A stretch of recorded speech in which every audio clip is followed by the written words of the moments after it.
ASF में assistant sub inspector किस तरह से बनते हैं, कारपोरल सार्जेंट किस तरह से बनते हैं, एएसएफ की क्या प्रायोरिटीज हैं, क्या क्या मराहिल हैं, क्या किस तरह से हम भर्ती हो सकते हैं, हमारा फिजिकल स्टैंडर्ड क्या होना चाहिए, ये सारी चीजें आज की वीडियो में। अस्सलाम वालेकुम व्यूअर्स, मैं हूं रजा बुखारी और आप देख रहे हैं बुखारी स्पीक्स यूट्यूब चैनल। तो इस चैनल पे आपके लिए मुख्तलिफ सर्विस ओरिएंटेड वीडियोस हम बनाते हैं और आपको बताते हैं कि आपने वो जॉब किस तरह से हासिल करनी है जो आपकी डिजायर जॉब है और उसके लिए क्राइटेरिया क्या क्या है। सबसे पहले एलिजिबिलिटी क्राइटेरिया सुन लीजिए, उसके बाद डिटेल से वो सारी चीजें आपको बताता जाऊंगा और आपके तमाम सवालों के जवाब भी दूंगा। आपकी तालीम इंटरमीडिएट और उसके इक्वलेंट होनी चाहिए। एचईसी से अप्रूव्ड आपकी डिग्री होनी चाहिए। इंटरमीडिएट से मुराद 12 साल तालीम है। उसके साथ साथ आप 50% से आपके मार्क्स 60% के दरमियान होने चाहिए, चल जाएंगे। वैसे 60% समटाइम हो जाता है, समटाइम 50% हो जाता है, एड पे डिपेंड करता है, ये कोई इतना मैटर नहीं है। आपकी सेकंड डिवीजन 50% मार्क्स चल जाएंगे।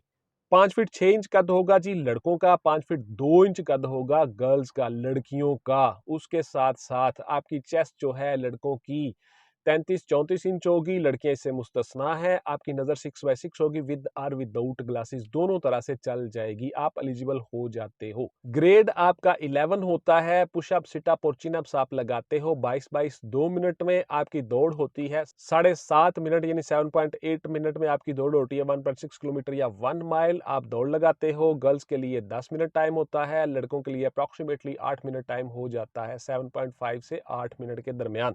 आपको तनख्वाह आपको मिलती है अप्रोक्सीमेटली 45K से स्टार्ट हो जाती है आपकी तनख्वाह।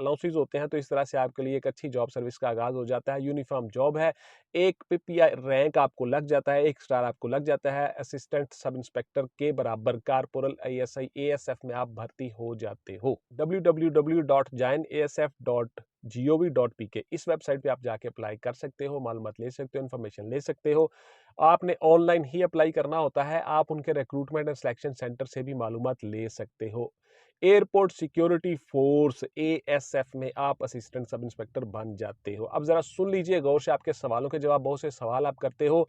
नंबर आपको स्क्रीन के ऊपर आ रहा होता है, WhatsApp only for online classes and notes purchasing, not any other discussion, please clear cut सुन लें। आप इन चीजों को गौर से देखा करें और वीडियो को स्किप मत किया करें। व्हाट्सएप पे आपके जितने सवाल करते हो वो सवाल वीडियोस में शामिल कर देता हूं और जो यूट्यूब कमेंट्स होते हैं वहां पे कोशिश करता हूं आपके सवालों के जवाब देने की, जितने भी आप सवाल करते हो।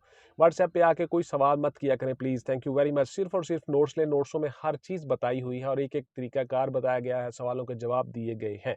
फिजिकल मेजरमेंट क्या सर होती है, कद, छाती और पुशअप सिटअप चिनअप्स होते हैं? बिल्कुल जी होते हैं, मैंने आपको बता दिया। आपकी चेस्ट भी बता दी, दौड़ भी बता दी और पुशअप सिटअप चिनअप्स भी बता दिए। ये सारा कुछ होता है जी। फिजिकली आप फिट होते हो तभी आप एएसएफ में भर्ती होते हो।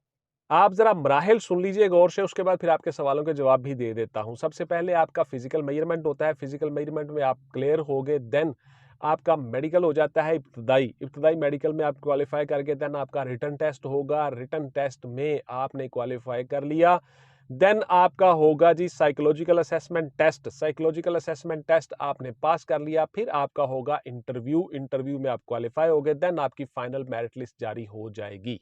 आपको ऑफर लेटर दिए जाएंगे, आपकी तनख्वाह मराज शुरू हो जाएगी। मेडिकल आपका डिपार्टमेंट खुद से फिर करवाएगा और उस मेडिकल से आपकी तनख्वाह पे शुरू होगी जिस दिन आपका मेडिकल हो गया। तो इस तरह से आपके ये मराहिल होते हैं। फिजिकल और आपका जो शुरू में दौड़, पुशअप, सिटअप, चिनअप्स होते हैं, उसी में चेस्ट भी आ जाती है, उसी में आपकी नजर भी चेक हो जाती है, उसी में आपकी पाइल्स, बवासीर भी चेक हो जाती है। इसीलिए इब्तदाई मेडिकल वहां पे आपका हो जाता है रिटर्न से पहले। आपकी बॉडी ठीक है, फिट फाट हो, तभी आपको रिटर्न के लिए क्वालिफाई किया जाता है।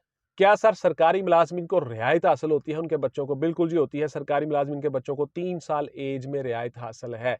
एज आपकी 18 से लेकर 30 साल है, गौर से सुन लीजिए 30, और उसमें एज रियायत हासिल है, अकलियतों को हासिल है। मुसल्लह अफवाज के बच्चों को एज में रियायत हासिल है, आपको सरकारी मुलाजमीन को रियायत हासिल है, बेवा यतीम के बच्चों को रियायत हासिल है। उसके साथ साथ जो शेड्यूल्ड कास्ट हैं उन सब को भी एज में रियायत हासिल है। तो 18 से 30 के बाद जितनी आपकी बनती हैं सारी की सारी रियायत आपको शामिल है। उसमें रूल्स के मुताबिक एएसएफ से आप इंफॉर्मेशन ले सकते हो।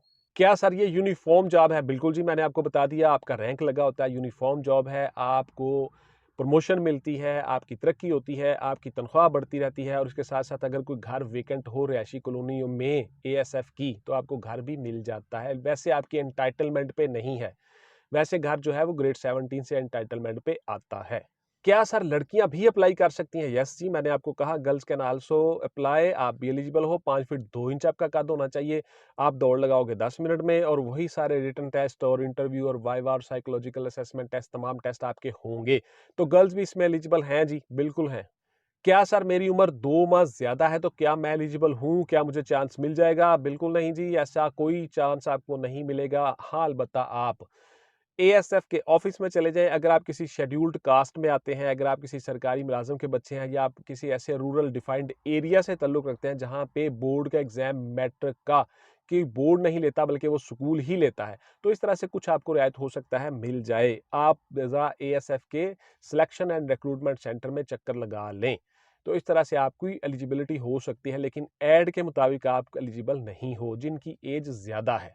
क्या सर इसमें प्रमोशन होती है? बिल्कुल जी, मैंने बता दिया आपको प्रमोशन होती है आपकी। आप सब इंस्पेक्टर बनते हो, आप इंस्पेक्टर बनते हो, आप उसके बाद फिर कारपोरल के बाद डीडी बनते हो, एडी बनते हो, आप इनके साथ आहिस्ता-आहिस्ता प्रमोशन आपकी होती रहती है।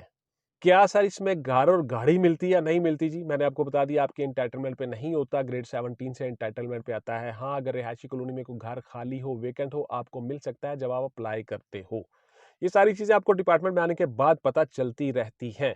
क्या सर हम उसके साथ-साथ कोई सिविलियन जॉब साथ कर सकते हैं, कंप्यूटर पे काम कर सकते हैं, आईटी का काम कर सकते हैं? बिल्कुल नहीं कर सकते जी, आप सरकारी मुलाज़िम होते हो, आप ये काम नहीं कर सकते। क्या सर तमाम डॉक्यूमेंट्स जमा करवाने ज़रूरी है? मेरी डिग्री अभी तक नहीं आई, तो आपका जो रिज़ल्ट कार्ड है वो आप जमा करवा दें, जब आपकी डिग्री आएगी तब आप वो सबमिट करवा दें, आप एलिजिबल हो, करवा सकते हो। आपके पास कोई ना कोई मार्कशीट, कोई रिज़ल्ट कार्ड होगा, उसके ऊपर भी आप अप्लाई कर सकते हो। तो ये थी जी मेरी आज की वीडियो कि आप एएसएफ में एएसआई या कारपोरल किस तरह से बन सकते हो। इंशाल्लाह मिलेंगे अगली वीडियो में जी। टिल देन टेक केयर, अल्लाह हाफ़िज़ एंड गुड बाय। पाकिस्तान ज़िंदाबाद।